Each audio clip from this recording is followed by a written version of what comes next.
Next question है, right any 5 points about Google sheets that make it better than other spreadsheet software. अब जो है ना spreadsheet software वो और भी बहुत सारे हैं गूगल शीट्स के अलावा, लेकिन उन तमाम स्प्रेडशीट सॉफ्टवेयर की निस्बत जो गूगल शीट है वो ज़्यादा बेहतर है। तो उन्होंने पूछा है कि वो क्यों बेहतर है, कोई 5 ऐसे पॉइंट बताएं जिससे पता चले कि ये बाकियों से बेहतर है। तो ये हमने गूगल शीट के 5 पॉइंट्स बताने हैं। तो नंबर 1 है इजी टू यूज़, इसको यूज़ करना बहुत इजी है, ये ऑनलाइन है। नंबर 3 वेब बेस है। नंबर 4 ये फ्री है, जब चाहें आप गूगल शीट लिखें और काम शुरू कर दें। Multiple user can work simultaneously, एक ही वक्त में बहुत सारे लोग जो है ना इकट्ठे इसके ऊपर काम कर सकते हैं। Can be use for both work and daily life, तो इसमें हम अपना वर्क भी कर सकते हैं और डेली लाइफ की रूटीन में से भी कोई काम जो है ना वो कर सकते हैं। It can be use to make financial और प्रोफेशनल प्लान, इसके ऊपर हम अपने प्रोफेशनल और फाइनेंशियल यानी पैसों का लेन देन और इस तरह की हम चीज़ें अपने प्लान बना सकते हैं। इसका लिंक भी एक दूसरे के साथ शेयर किया जा सकता है और इसकी शेयरिंग बहुत ईजी होती है। डाउनलोडिंग और प्रिंटिंग भी बहुत ईजी होती है और ये ब्राउज़र में रन्स इसको चलाया जा सकता है और नो नीड टू डाउनलोड और इंस्टॉल, इसके लिए हमें कुछ भी इंस्टॉल करने की ज़रूरत नहीं है, कुछ भी डाउनलोड करने की ज़रूरत नहीं है। जस्ट गूगल के ऊपर गूगल शीट लिखना है, वो आपके सामने शीट खुल जाएगी और उस पर सारा काम स्टार्ट कर देना है। तो इसमें से भी आपने कोई से 5 जो है ना इसके फ़ायदे बता देने हैं। नेक्स्ट क्वेश्चन है, describe the purpose of Google sheet and right it's 4 feature. तो गूगल शीट का मकसद क्या होता है और उसकी 4 खसूसियात बतानी है। तो पहले तो इसका मकसद है, the purpose of Google sheet is to create spreadsheet, और Google sheet is a spreadsheet software. तो गूगल शीट का मकसद क्या होता है, स्प्रेडशीट, और स्प्रेडशीट के ऊपर हम अपना बहुत सारा काम करते हैं।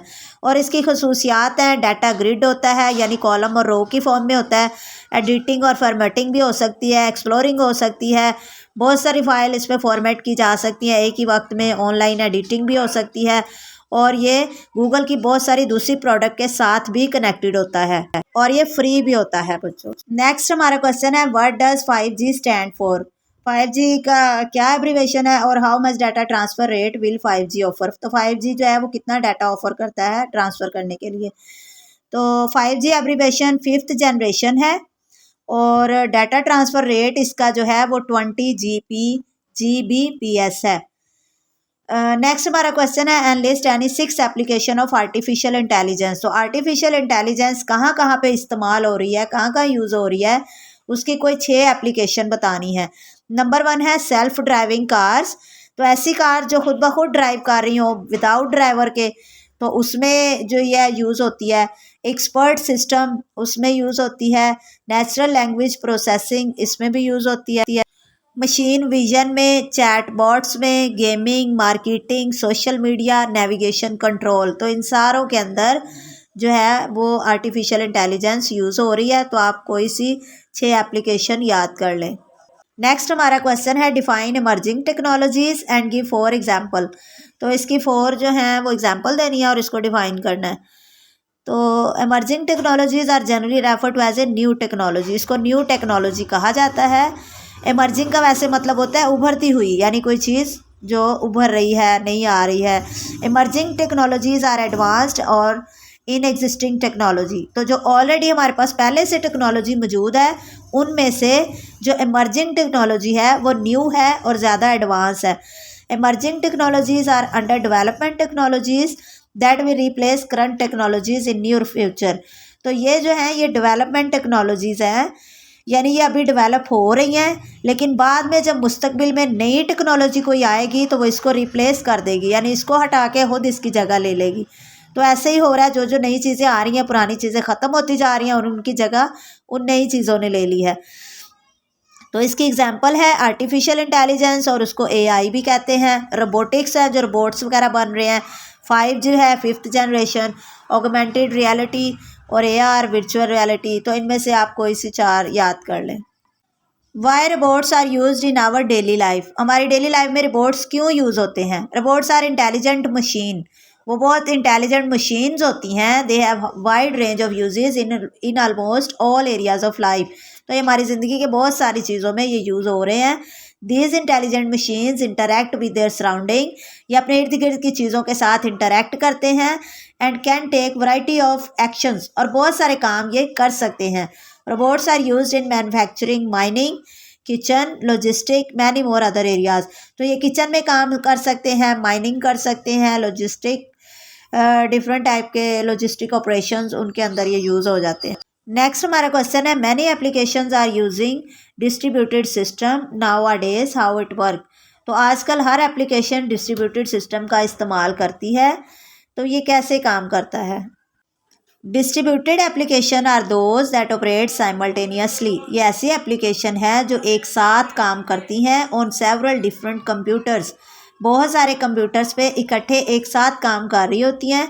This system operates on the network and communicate with each other to complete a specific task. और बहुत सारे कंप्यूटर्स पर मिलकर एक ही किसी मकसद के लिए काम हो रहा होता है। The sharing of information amongst numerous different computer system location is made possible by the internet। और ये तमाम कंप्यूटर्स आपस में जो है इंफॉर्मेशन शेयर कर रहे होते हैं। जैसे आप कभी नादरा के ऑफिस गए हों तो ऑफिस के अंदर बहुत सारे कंप्यूटर्स पे काम हो रहा होता है, वो सारे कंप्यूटर एक दूसरे के साथ कनेक्टेड होते हैं। तो आप पहले एक कंप्यूटर पे जाते हैं, वहाँ कुछ आपकी पिक्चर वगैरह बनती है या कोई डाटा एंटर होता है, फिर अगले पे जाते हैं, वहाँ पे मज़ीद कोई चीज़ एंटर होती है। तो वो जितने कंप्यूटर्स होते हैं वो सारे मिलकर काम कर रहे होते हैं और सारा डाटा शेयर हो रहा होता है एक दूसरे के साथ। Write the name of any four emerging technologies which are use in various life. तो इमर्जिंग टेक्नोलॉजी हमारी लाइफ में कहाँ कहाँ पे यूज़ होती है, उसके 4 एप्लीकेशंस या 4 उसके बताने हैं। तो नंबर 1 है आर्टिफिशियल इंटेलिजेंस के अंदर यूज़ होती है, 5G रोबोटिक्स के अंदर, computer assisted translation, 3D machine learning और वर्चुअल रियलिटी के अंदर ये यूज़ होती है। क्वेश्चन है माइक्रोसॉफ्ट एक्सेल की तारीफ करें। Microsoft Excel is the most widely use spreadsheet. तो जैसे गूगल शीट होती है ऐसे माइक्रोसॉफ्ट एक्सेल भी आप लोगों ने यूज़ किया होगा। तो इसके अंदर भी स्प्रेड शीट्स होती हैं जिनके ऊपर हम बहुत सारा डाटा एंटर कर सकते हैं। इसमें भी कॉलम और रोज बनी होती हैं। Develop by Microsoft corporation, it allows you to store, organise and analyse data. तो ये किस काम आता है, ये बहुत सारा डाटा स्टोर करने के, उसको ऑर्गेनाइज करने के और एनालाइज करने के काम आता है। Write the name of 4 built in function in spreadsheet. तो स्प्रेडशीट के अंदर हम कौन कौन से काम कर सकते हैं। नंबर 1 है सम, के चीज़ों को हम ऐड कर सकते हैं। Number 1 today.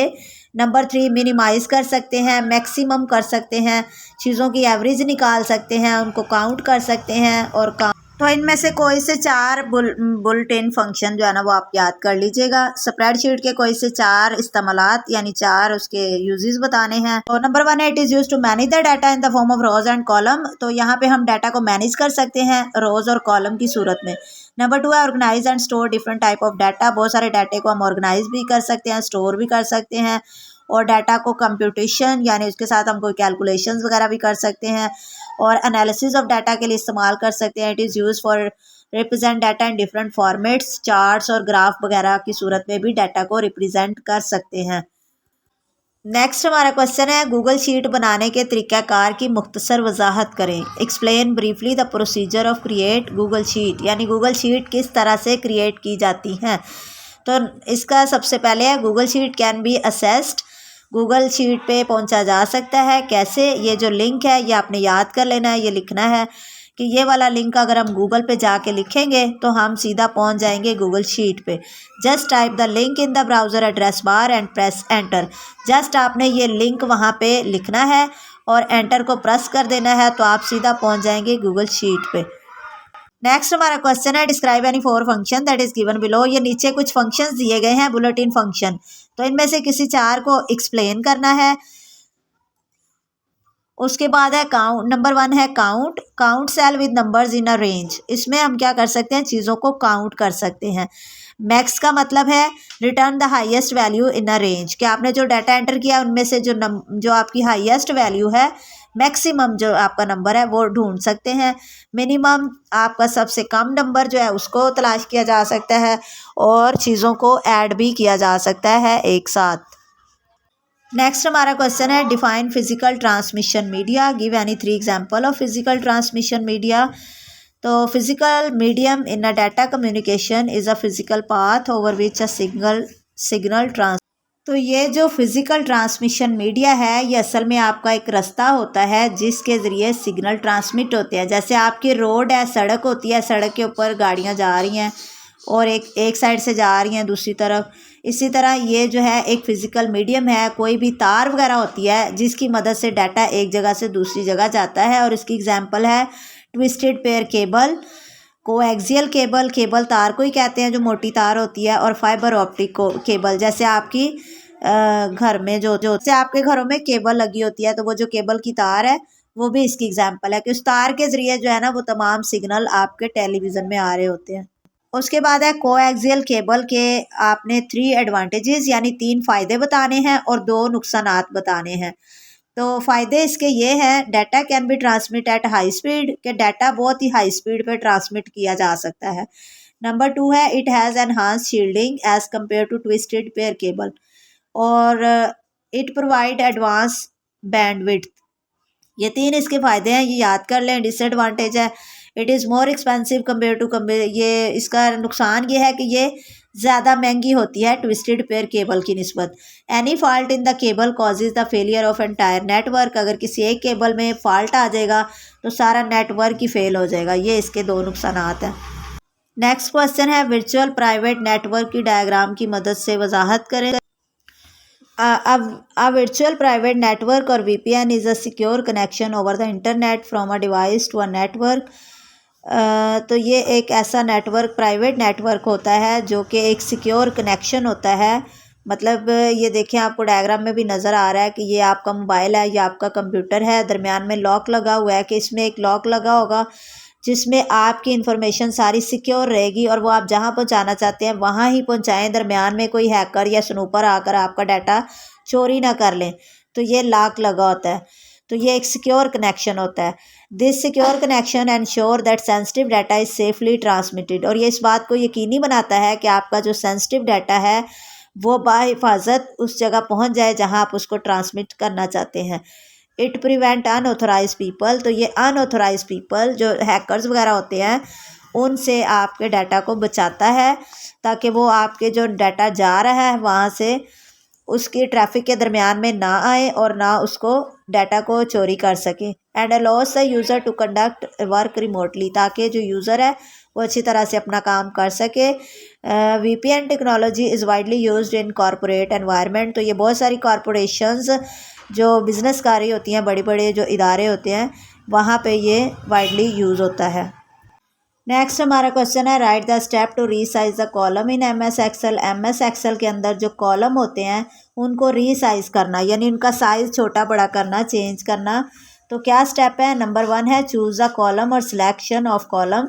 जिस कॉलम को आप उसका साइज़ चेंज करना चाहते हैं उसको सबसे पहले सिलेक्ट करना है, और चूज़ फॉर्मेट, उसके बाद फॉर्मेट चूज़ करना है जो भी आप करना चाहते हैं, और column width from the home menu, और होम मेन्यू पे जाके उसकी जो है ना वो आप हाइट वगैरह चेंज कर सकते हैं। Enter the column width and then click okay.